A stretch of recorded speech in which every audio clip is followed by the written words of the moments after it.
Welcome to the Militia Gaming Community. I'm Trigger Militia, and this video is all about the 1989 Lamborghini Countach. And yes, I had to look it up because I wasn't sure how to say it, but it is Countach, like T-A-S-H, not how it's spelled, which is T-A-C-H, which I would say Countach. But it's Tosh. Countach. Let's go!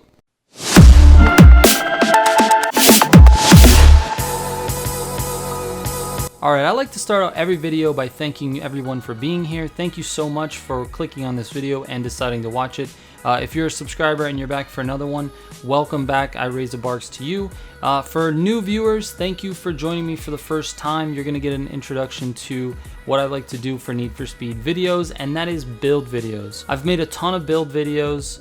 And by a ton, I mean like 18 or 19 of them. Hit me up on Instagram if you have any questions about this video. I do answer every single DM that comes my way. Unless it's inappropriate, then of course, I'm gonna ignore you. But I do try to answer everyone that sends me a message. So, any questions, send me a message on Instagram. Alright, that is a way too long of an intro, so let's get into the video. If you are familiar with these build videos, you can go ahead and skip to about the 2-minute mark. If not, here's how the videos go. I buy each engine for this car and then I test it on the day races Aerion and Aarvark. During the testing, I record the final race time and compare it to the other engines for that car. I only record the time if it was a super clean race though. I've raced over 400 times on these courses, so I know them like the back of my hand. If I make a driving mistake, I know it and I just restart the race and throw that time out. After I find the fastest engine, I'm going to optimize it for each type of racing in this game: track, drag, drift, and dirt, giving you 4 completely different builds to use for each type of racing. I also have my personal top 20 for the 2 track courses that I race on so that we can compare the race times to the rest of the cars that I've tested to see how each car stacks up in the grand scheme of things.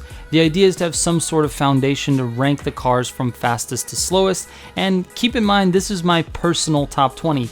It doesn't represent these cars' fastest possible times on these tracks, it's really just what I've been able to achieve.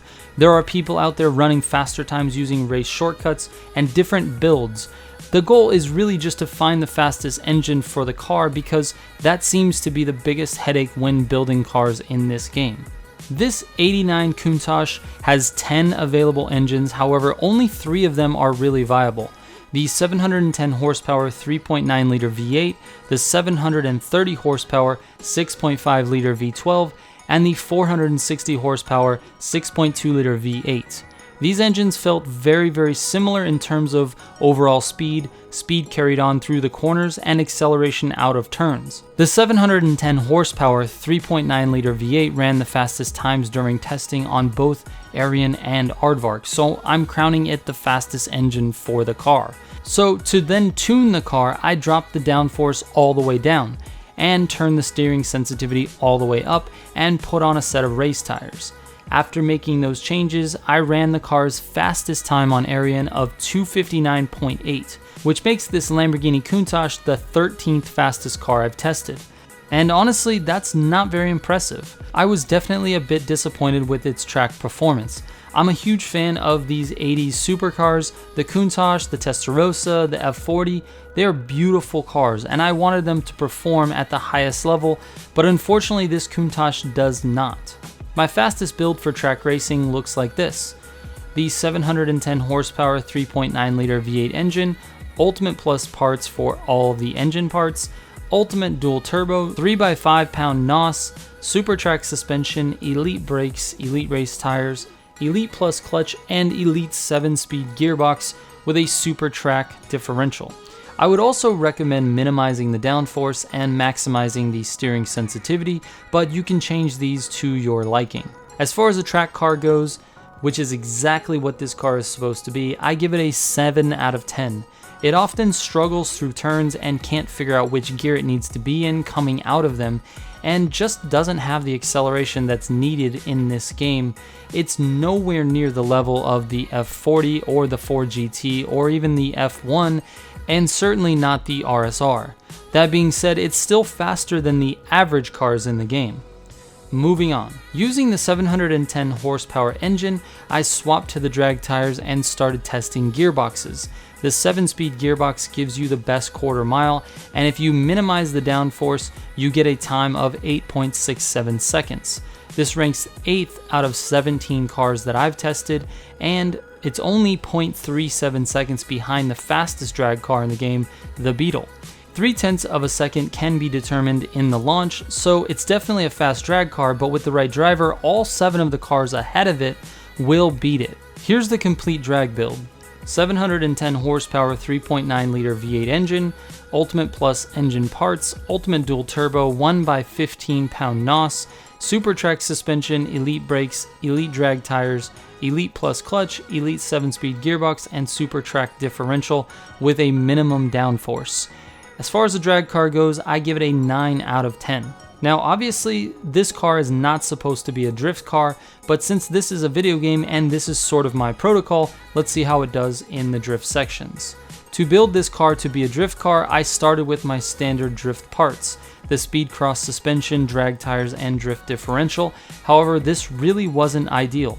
I wasn't scoring as high as I thought possible, and the car was pretty poor at transitioning from drift to drift. So I swapped the tires over to drift and went to the showcase suspension and sport drift differential down from the pro, and it was much better. It started behaving exactly like I expected to, and the scoring was really good.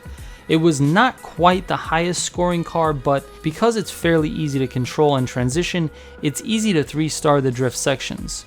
The full build looks like this: 710 horsepower 3.9 liter V8 engine, Ultimate Plus engine parts, and Ultimate Dual Turbo with a 3x5 pound NOS. Super Showcase suspension, Elite brakes, Elite drift tires, Elite Plus clutch, Elite 7-speed gearbox, Sport drift differential, and make sure you minimize the downforce and maximize the steering sensitivity. This car is easily a 9 out of 10 for drifting. You can definitely 3-star all of the drift sections in the game. And the last section, the dirt. I know I said this car wasn't a drift car, but it really isn't meant for the dirt. This thing belongs on pavement all day. It performed pretty poorly in the dirt with the 10th fastest combined times when tested on HTV2 and Rumble. That being said, if you really want to use this car in the dirt, you can probably beat all of the computer cars on the normal difficulty setting, but I wouldn't use this car to race against other players. Here is my dirt build: 710 horsepower 3.9 liter V8 engine, Ultimate Plus engine parts and Ultimate Dual Turbo, 3x5 pound NOS, Super Rally suspension, Elite brakes, Elite off-road tires, Elite Plus clutch, Elite 7-speed gearbox, and Elite Rally differential. It's a 7 out of 10 in the dirt at best. There are a lot of cars that are faster. So that gives this Lambo a 32 out of 40 score. Not the highest score that I've had, and definitely not a super well-rounded car. It does work well on the drag strip and as a drift car, but for the track, it's just not good enough. I mean, I think it's okay. It's just not, it's not top tier, we'll just put it that way. It is, however, one of the most iconic cars in the game, and I'm pretty disappointed that I didn't enjoy driving it as much as I thought I would. I expected its race times to be much faster than they were, but you win some and you lose some. In this case, the Countach really is going to lose against any top tier car in the game. Well, I hope this has helped you in some way, as that's always my goal. I'll catch you on the next one. Trigger out.